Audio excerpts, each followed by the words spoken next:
الله أكبر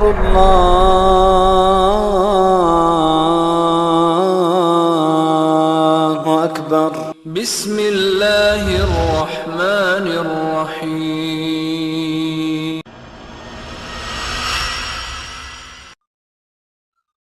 رمضان کا وہ مہینہ ہے جس مہینے میں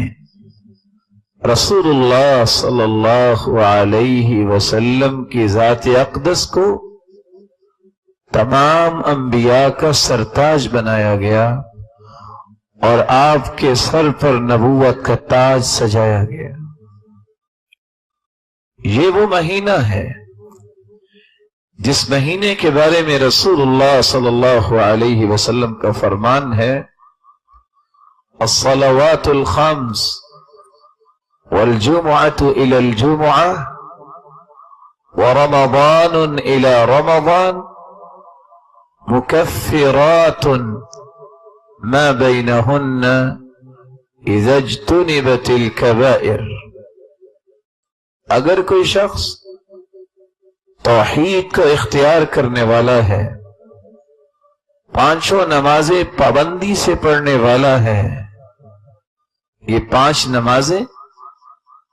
یہ ایک جمعے سے لے کے دوسرے جمعے تک جو بھی اس سے کمی کوتاہی ہوتی ہے،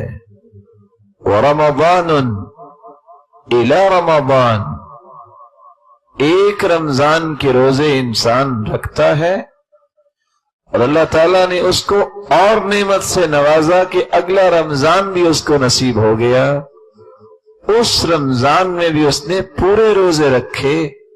تو 2 رمضانوں کے درمیان جو انسان سے غلطی کوتاہی ہوتی ہے، اللہ تعالیٰ ان 30 یا 29 روزوں کو سارے گناہوں کا کفارہ بنا دیتا۔